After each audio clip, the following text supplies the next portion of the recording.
Imagine waking up every morning knowing that your every gesture, word, and even the way you hold your teacup is being watched by millions. Now imagine that beyond the public scrutiny, there exists a shadow world of unwritten rules, so bizarre and specific that they would make your head spin. This is the reality Princess Catherine faces every single day. While the world sees the glamorous gowns, sparkling tiaras, and perfect smiles, behind the palace walls lies a complex web of traditions, expectations, and protocols that have never been written down in any official handbook. These are the rules passed down through whispered conversations, learned through embarrassing mistakes, and enforced through subtle gestures and raised eyebrows. From the moment she said, "I do," to Prince William, Catherine's life became governed by invisible chains of etiquette that would challenge even the most disciplined individual. Some of these rules are so absurd they sound like fiction, others so intricate they require years to master, and a few so deeply personal they touch every aspect of her private life.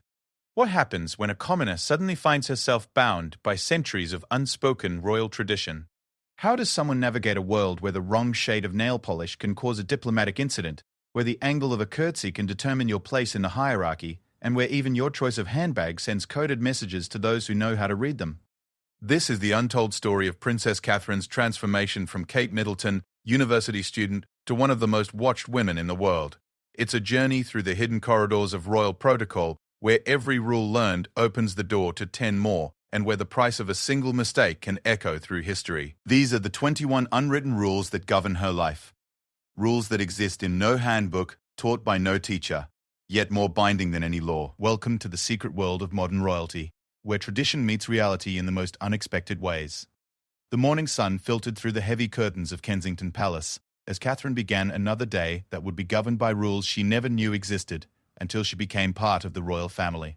The first lesson came early in her relationship with William, during a simple family dinner at Windsor Castle. As she reached for her wineglass with her left hand, she noticed the subtle but unmistakable look of disapproval from Queen Elizabeth.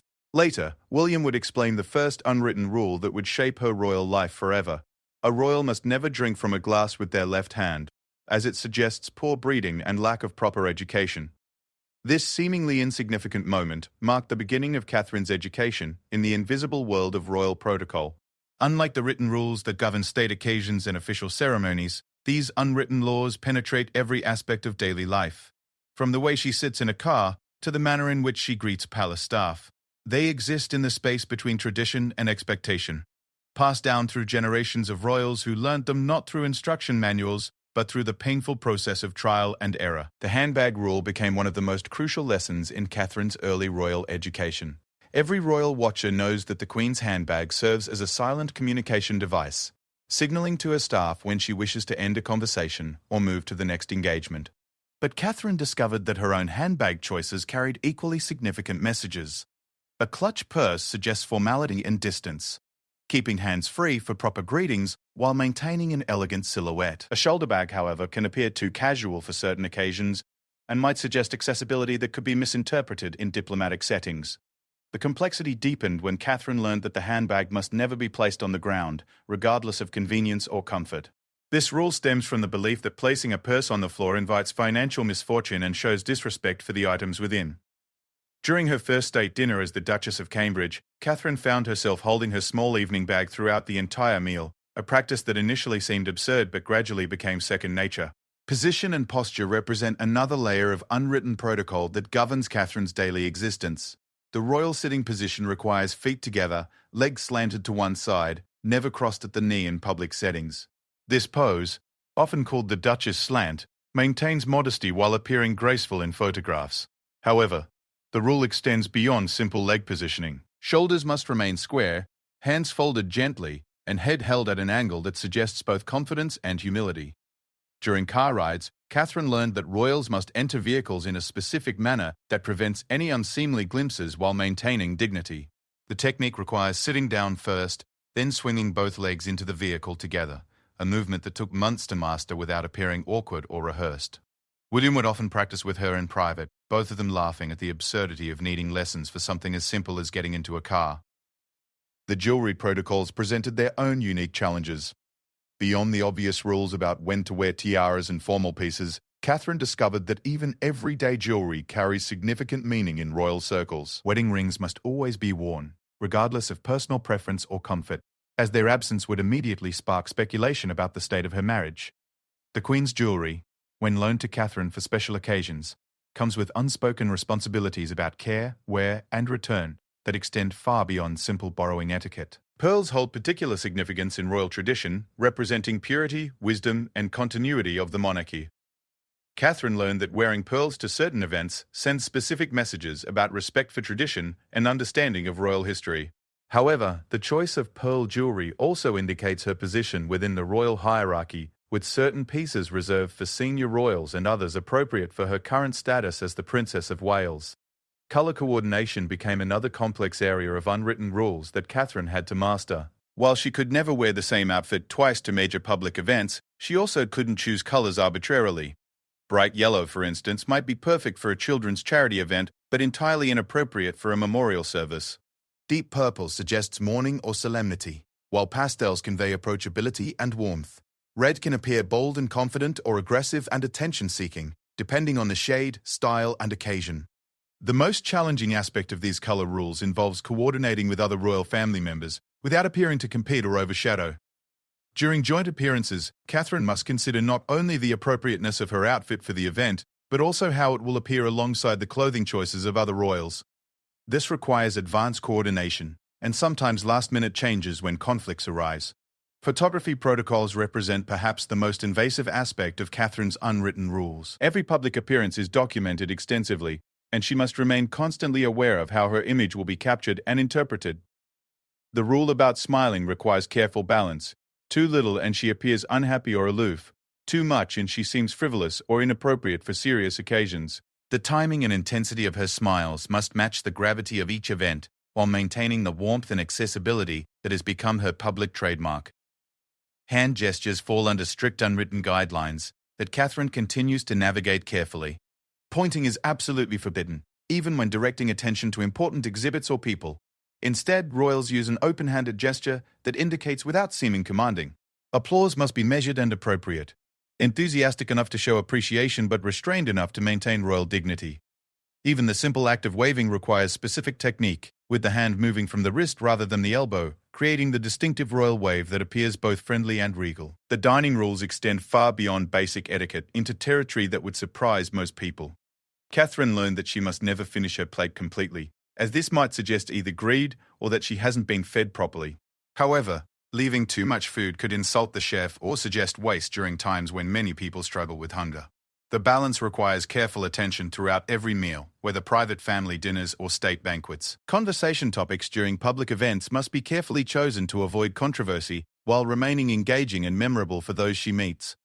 Catherine developed the skill of asking questions that allow others to share their experiences, while avoiding subjects that might create awkward situations or unwanted headlines. She learned that certain topics, no matter how innocent they might seem, could be misinterpreted or taken out of context by media observers. The unwritten rules about public displays of affection initially surprised Catherine with their complexity. While she and William can show appropriate affection during public appearances, the timing, duration, and nature of such displays must align with royal expectations. A brief touch of hands during a somber occasion shows unity and support, while the same gesture during a celebration might appear restrained or distant. Learning to navigate these nuances required developing an almost telepathic communication with William, allowing them to coordinate their public behavior seamlessly. Personal space protocols dictate how Catherine interacts with everyone from foreign dignitaries to excited children during walkabouts. She must maintain appropriate distance while appearing warm and accessible, a balance that requires constant adjustment based on cultural expectations and individual circumstances. The handshake itself becomes an art form, with pressure, duration, and eye contact all carrying significance that extends far beyond simple greeting. Gift receiving presented another area of complex unwritten rules that Catherine had to master. Public gifts from children or well-wishers must be accepted graciously, but the manner of acceptance sends important messages about royal values and accessibility. She learned to receive flowers with both hands, to examine handmade cards with genuine interest, and to respond to unusual gifts with appreciation rather than confusion, regardless of their appropriateness or practicality. These early lessons in unwritten royal protocol would prove to be just the beginning of Catherine's education in navigating life as a senior royal. Each rule learned revealed layers of complexity that touched every aspect of her existence, from the most public ceremonies to the most private family moments.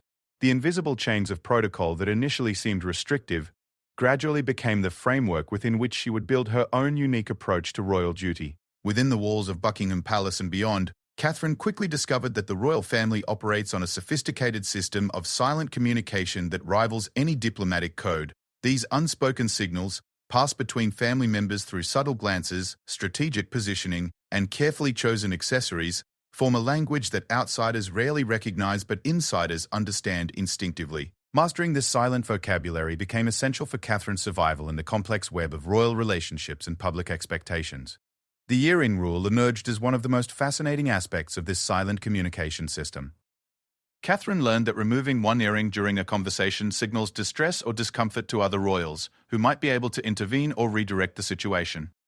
This technique proved invaluable during lengthy receiving lines or diplomatic receptions where she might encounter awkward questions or uncomfortable exchanges. The simple gesture of touching or adjusting an earring became her subtle way of requesting assistance without appearing rude or creating public awkwardness. Brooch positioning carries equally significant meaning within royal circles, serving as a visual code that communicates everything from family loyalties to political positions. When Catherine wears a brooch given to her by the Queen, its placement on her left shoulder indicates respect and allegiance to traditional values. Moving the same brooch to her right shoulder might suggest a more progressive stance or indicate support for modernizing certain royal practices. These subtle shifts in jewelry positioning allow for communication that bypasses official statements while still conveying important messages to those educated enough to interpret them. The glove protocol revealed another layer of royal communication that Catherine needed to master. White gloves during daytime events suggest formality and traditional respect, while going gloveless indicates a desire for more personal connection with the public. However, the timing of glove removal during events carries its own significance. Removing gloves before greeting disabled veterans shows respect and equality, while keeping them on during the same interaction might suggest concern about hygiene or distance. Catherine learned to read situations quickly, making split-second decisions about glove etiquette that could affect how her actions were perceived and reported. Facial expressions required careful calibration to navigate the complex expectations of royal composure while maintaining human warmth and relatability. The royal smile became an art form that Catherine spent months perfecting, genuine enough to appear sincere, controlled enough to maintain dignity, and flexible enough to adapt to any situation from children's hospitals to state funerals. She discovered that different types of smiles communicate distinct messages. The closed-mouth smile suggests serious engagement. The open smile indicates joy and celebration, while the slight upward turn of lips shows polite acknowledgement without full enthusiasm. Eye contact rules proved particularly challenging during large public events where Catherine needed to acknowledge hundreds of people without appearing to favor anyone or ignore others. The technique involves brief, meaningful contact with individuals throughout a crowd, creating the impression of personal connection while maintaining royal dignity. During receiving lines, she learned to hold eye contact for exactly 3 seconds with each person. Long enough to seem genuinely interested, short enough to maintain appropriate pace and prevent awkward lingering. The positioning game became crucial during family photographs and public appearances, where the arrangement of royal family members communicates hierarchy, relationships, and current dynamics within the monarchy. Catherine's position in group settings indicates her status and the institution's confidence in her role. Standing slightly behind senior royals shows appropriate deference, while being positioned prominently suggests growing importance and trust. Learning to read these spatial relationships helped Catherine understand her evolving role within the family structure. Curtsy depth and timing represent another sophisticated form of royal communication that Catherine mastered through careful observation and practice.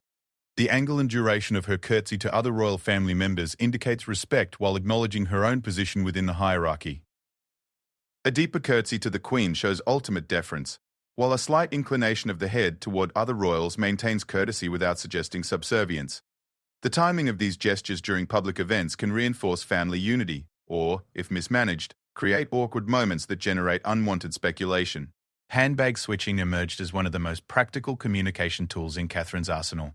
Carrying her bag on the right arm leaves the left hand free for greetings and interactions, while switching to the left arm might signal the need to end conversations or move to the next engagement.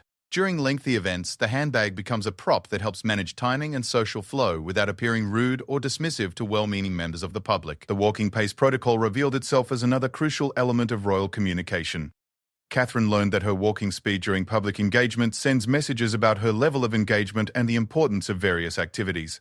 Slowing down while approaching certain groups or individuals indicates special interest and respect, while maintaining steady pace suggests efficiency and professionalism.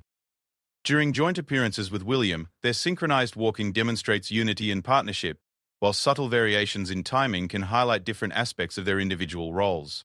Seasonal accessory choices became another avenue for silent communication that Catherine gradually mastered. Wearing particular brooches or jewelry pieces associated with specific regions during visits to those areas shows knowledge and respect for local history. Choosing accessories with military connections during events honoring veterans communicates understanding and appreciation for their service. These carefully selected details rarely generate headlines, but create meaningful connections with particular audiences who recognize the significance of her choices. Temperature management presented unique communication challenges that Catherine needed to address without appearing uncomfortable or unprofessional.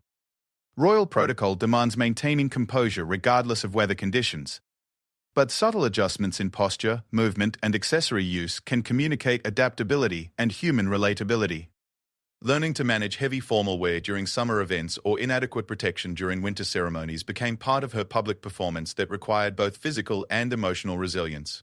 The chair selection rule emerged during formal dinners and state occasions where seating arrangements communicate diplomatic relationships and royal hierarchies. Catherine discovered that accepting the offered chair without hesitation shows confidence and understanding of protocol, while any hesitation might suggest uncertainty about her position or discomfort with established arrangements. The way she sits in the assigned chair, posture, positioning, and engagement with table mates further communicates her comfort level and understanding of her role. Flower acceptance became another area where silent communication proved essential. The manner in which Catherine receives bouquets from children and well-wishers sends messages about royal accessibility and warmth.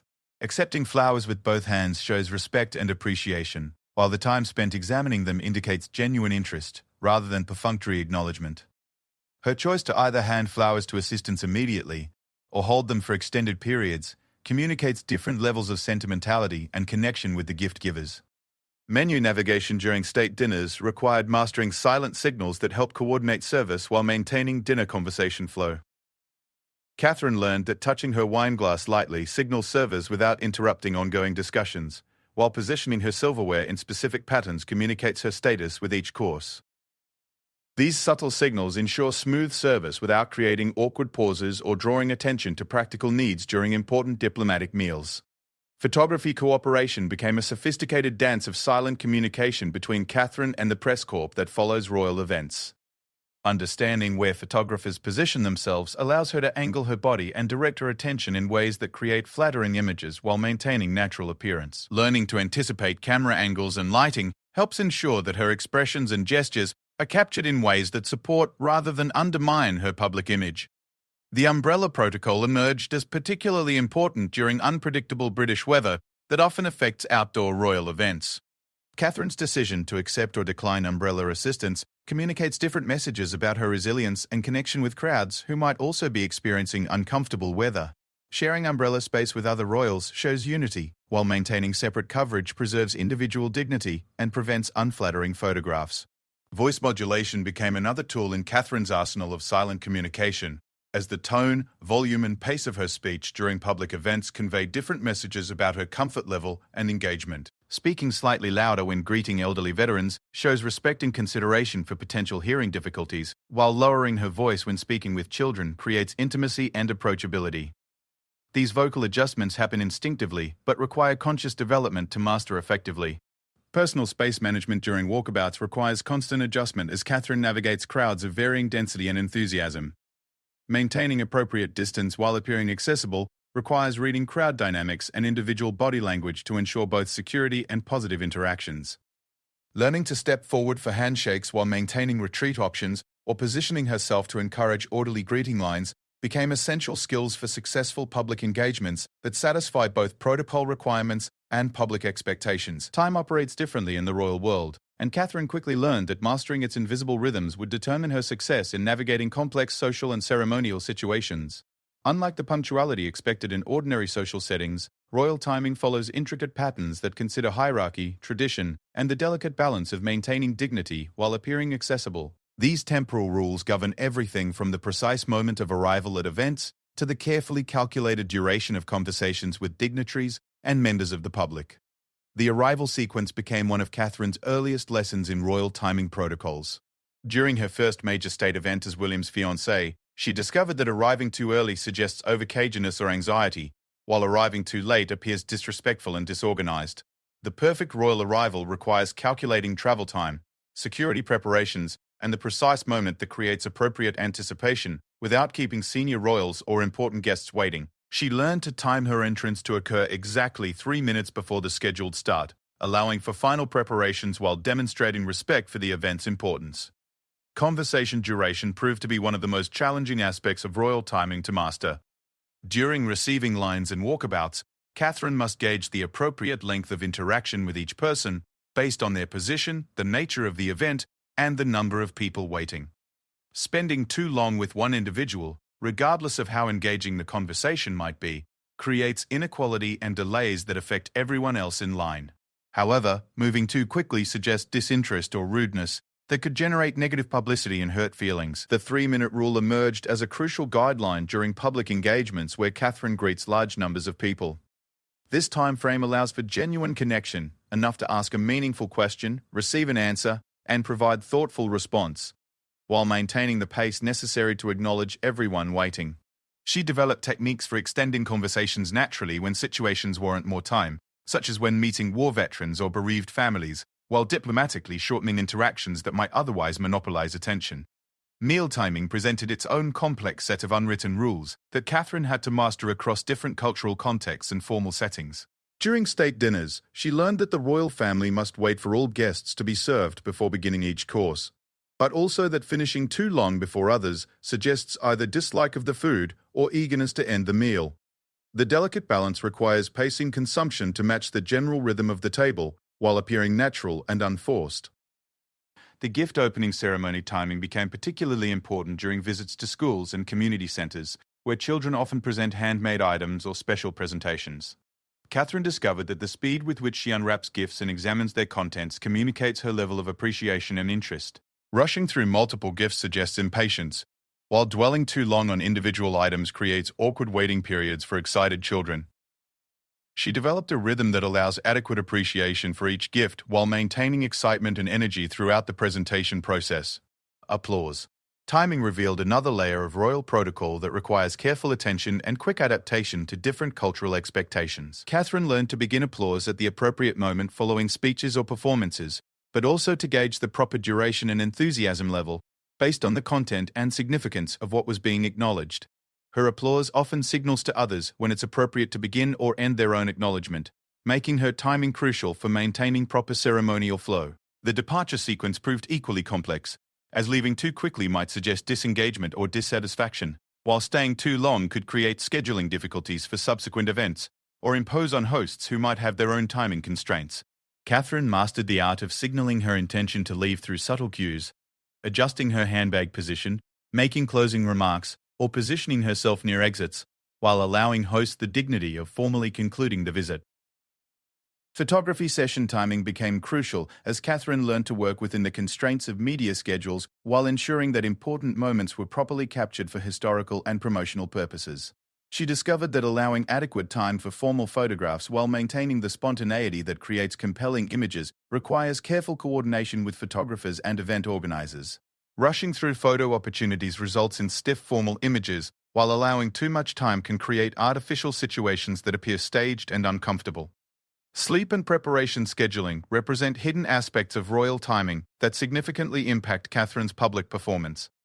The demands of royal duties require maintaining energy and alertness across long days filled with multiple events, different audiences, and varying emotional demands. She learned to structure her private time to ensure adequate rest while accommodating the irregular schedules that characterize royal life, including international travel, late evening events, and early morning engagements that might occur on consecutive days.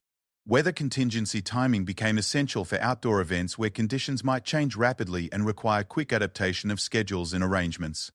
Catherine developed skills in reading weather patterns and adjusting her timing to maximize outdoor activities during favorable conditions while having backup plans that could be implemented smoothly if necessary. This requires coordination with security teams, event organizers, and media representatives who all need advance notice of potential changes. Religious ceremony timing presented unique challenges where traditional liturgical rhythms must be respected while accommodating modern media and public expectations. Catherine learned to navigate the different pacing of various religious services, from quick blessing ceremonies to lengthy state occasions, while maintaining appropriate reverence and engagement throughout. Understanding when to stand, sit, or participate in responses requires advanced preparation and careful attention to ceremonial cues. Travel timing between events became a crucial skill as Catherine's schedule often includes multiple engagements in different locations throughout single days.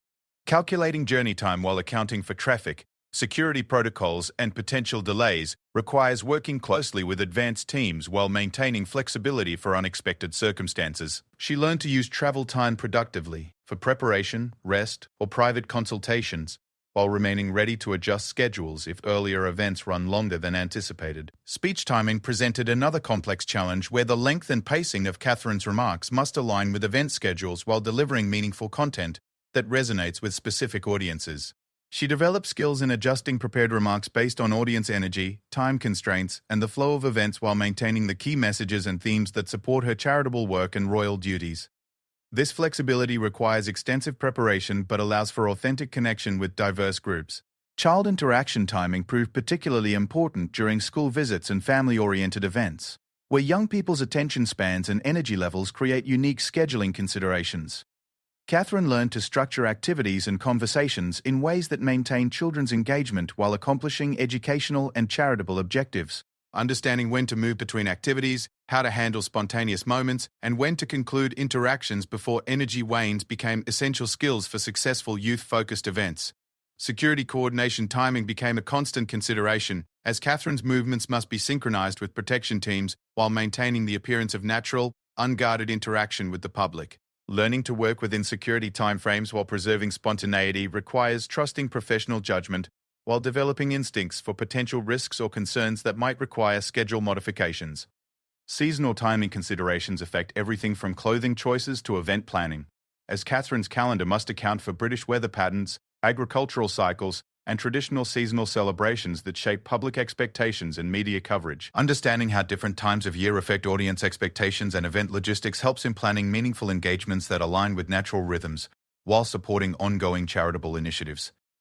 Media deadline timing became increasingly important, as Catherine learned to coordinate her public statements and appearances with news cycles and publication schedules that could maximize positive coverage while minimizing conflicts with other royal family activities or important national events. Working with communications teams to time announcements, photo releases, and public appearances requires understanding both traditional media patterns and modern social media dynamics. Private family timing represents perhaps the most challenging aspect of Catherine's schedule management, as she must balance public duties with personal relationships and private family time that receives little public recognition but remains essential for maintaining the relationships that support her public role. Creating protected time for marriage, motherhood, and personal renewal requires careful coordination but ensures the authenticity that makes her public engagements meaningful and sustainable. Emergency response timing became a crucial skill as unexpected events from personal health issues to national crises require rapid schedule adjustments while maintaining royal dignity and public confidence. Catherine learned to adapt quickly to changing circumstances while communicating changes clearly to all affected parties, ensuring that necessary modifications appear thoughtful rather than chaotic or poorly planned. Navigating relationships within the royal family requires Catherine to master a complex web of hierarchies, histories, and unspoken expectations that extend far beyond simple family dynamics. Each interaction carries weight that reaches beyond personal feelings into institutional significance, public perception, and centuries of precedent. The delicate balance between maintaining family harmony and preserving individual dignity while serving the greater good of the monarchy creates constant challenges that Catherine has learned to navigate with increasing skill and confidence. The grandmother-in-law relationship with Queen Elizabeth presented Catherine with her most formidable challenge in royal relationship management. Beyond the obvious respect due to a monarch, Catherine needed to develop genuine personal connection with a woman whose life experience and perspective differed dramatically from her own. She learned that the Queen appreciated directness tempered with appropriate deference, and that personal conversations required careful attention to topics that interested rather than burdened someone who carried the weight of national responsibility for decades. Building trust with the Queen meant proving reliability in small matters that demonstrated larger capabilities. Catherine discovered that arriving precisely on time for private meetings, remembering details from previous conversations, and showing genuine interest in royal history and traditions created foundations for deeper relationship. The Queen's approval became evident through subtle signs: inclusion in private family events, loans of significant jewelry, and gradual expansion of Catherine's official duties rather than explicit verbal acknowledgement. Brother-in-law relationships proved equally complex as Catherine navigated her connection with Prince Harry while supporting her husband's relationship with his only sibling. The dynamics shifted significantly over time, requiring constant adjustment as circumstances changed and family tensions developed. Catherine learned to maintain personal affection while respecting institutional loyalties, walking carefully between her role as William's wife and her genuine care for Harry's well-being during difficult periods. The process of developing these relationships required understanding that every family gathering, however private it might seem, carried public implications. Casual conversations could be misinterpreted or taken out of context if they became public, requiring Catherine to maintain awareness of potential consequences while still nurturing authentic family connections. She learned to express support and affection in ways that could withstand public scrutiny without sacrificing sincerity. Staff relationship management became crucial as Catherine discovered that royal households operate on complex hierarchies where personal staff, security teams, and administrative support all required different approaches and levels of trust. Building positive relationships with people who manage her daily life while maintaining appropriate boundaries required skills that Catherine developed through observation and experience rather than formal instruction. The relationship with personal protection officers required particular attention as these individuals maintained constant proximity while remaining professionally invisible. Catherine learned to create comfortable working relationships that acknowledged their professionalism while respecting their need to maintain security focus. Understanding when conversation is appropriate and when silence is required helps ensure that security arrangements function smoothly while preserving the human connections that make constant proximity manageable. Public relationship boundaries became essential as Catherine learned to manage interactions with crowds, media representatives, and officials who all have different expectations and requirements for access and attention. Developing consistent approaches that satisfy public interest while preserving private space required establishing clear internal guidelines for what could be shared, discussed, or acknowledged in various settings. Charitable organization relationships required Catherine to balance genuine commitment with institutional neutrality, supporting causes she cares about, while avoiding political implications or conflicts with other royal family priorities.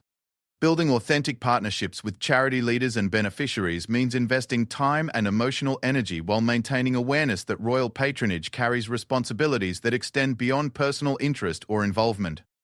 International relationship management became increasingly important as Catherine's role expanded to include diplomatic and cultural responsibilities during overseas visits and state occasions. Learning to navigate different cultural expectations for royal behavior while maintaining British royal traditions required studying customs, consulting with diplomatic experts, and developing sensitivity to nuances that could affect international relationships. The media relationship presented unique challenges as Catherine needed to balance public interest with personal privacy, while understanding that public support depends partly on media coverage and public perception. Learning to work with photographers and journalists who follow royal activities without becoming manipulated by media interests required developing professional boundaries that preserve authenticity while serving institutional needs. Friendship boundaries became particularly complex as Catherine's new position affected existing relationships while making new friendships difficult to develop and maintain. Understanding which friendships could continue without creating conflicts of interest or security concerns required careful evaluation and sometimes painful choices about which relationships could be maintained at previous levels of intimacy and accessibility. The challenge of maintaining friendships, from her pre-royal life, meant finding ways to preserve meaningful connections despite security requirements, scheduling constraints, and the reality that her friends now faced public scrutiny and media interest that could affect their own lives and careers. Some relationships naturally evolved to accommodate these changes, while others required more formal distance to protect everyone involved. Parenting relationship boundaries required Catherine to balance her children's need for normal childhood experiences with the reality that they are public figures, whose upbringing affects public perception of the monarchy's future. Creating protective space for family life while preparing her children for their eventual public roles means constant evaluation of what experiences can remain private and which must accommodate public interest and institutional requirements. School relationship management became crucial as Catherine worked to ensure her children's education remained as normal as possible, while acknowledging that their presence affects other families and that their schools become objects of public interest. Building positive relationships with teachers and administrators while maintaining appropriate boundaries requires ongoing communication and mutual respect for challenging circumstances. Conflict resolution within the royal family demanded sophisticated skills as Catherine learned to navigate disagreements and tensions that could affect both family harmony and public perception if not handled carefully. Understanding when to mediate, when to maintain neutrality, and when to support William's position requires constant evaluation of complex family dynamics where personal feelings intersect with institutional interests. The process of managing family conflicts means developing thick skin for criticism while maintaining openness to feedback and growth. Catherine learned that some tensions arise from genuine differences of opinion or approach, while others reflect pressures and stresses that affect everyone in the royal family. Distinguishing between personal conflicts and institutional pressures helps in developing appropriate responses that preserve relationships while addressing legitimate concerns. Privacy boundary management became essential as Catherine learned to share enough personal information to maintain public connection while preserving the private space necessary for authentic family life and personal development. Understanding what aspects of her life could be shared through official channels and what must remain private requires constant evaluation and sometimes difficult choices about transparency versus protection. Community relationship building in her local area required Catherine to develop connections with neighbors and local officials while managing the reality that her presence affects property values, security arrangements, and daily life for everyone around her. Creating positive community relationships means acknowledging these impacts while contributing positively to local life where possible. Professional relationship development with other working royals required understanding how different family members approach their duties and finding ways to collaborate effectively while respecting different styles and priorities. Learning to work well with relatives who might have different opinions about royal responsibilities or public engagement requires diplomacy and flexibility. The mentorship aspect of relationships became important as Catherine took on senior royal responsibilities and began guiding newer family members through the same challenges she had faced. Understanding how to share experience and wisdom while respecting individual approaches and personalities requires adapting her own learning experience to help others find their own path within royal duties. Social circle management required careful curation as Catherine balanced her need for genuine friendship and support with the reality that her social connections could create conflicts of interest, security concerns, or unwanted public attention for friends who never chose public life. Creating sustainable social relationships means finding people who understand and can adapt to the unique circumstances of royal life while maintaining their own authenticity and independence. As Catherine's role within the royal family continues to evolve, she faces the unique challenge of honoring centuries of tradition while adapting to rapidly changing social expectations and modern realities. The unwritten rules that govern her daily life are not static relics from the past, but living guidelines that must be interpreted and applied in contexts that previous generations of royals never encountered. This dynamic aspect of royal protocol requires Catherine to become both student and teacher, learning from established traditions while helping to shape their future application. The digital age has created entirely new categories of unwritten rules that Catherine must navigate without historical precedent to guide her decisions. Social media presence, though managed by professional teams, requires understanding how royal dignity translates into online spaces where informal communication dominates and traditional hierarchies often disappear. Even when not personally posting content, Catherine must approve images and messages that will be shared instantly with millions of followers who expect both accessibility and authenticity. Photography in the smartphone era presents constant challenges as Catherine must assume that every public moment might be captured and shared globally within minutes. This reality requires maintaining royal composure and dignity even during brief informal interactions where previous generations of royals might have relaxed their formal presentation. The traditional royal wave must now work effectively for both professional photographers and countless mobile phone cameras simultaneously. Environmental consciousness has introduced new unwritten rules around sustainability and responsible consumption that Catherine must balance with traditional royal presentation expectations.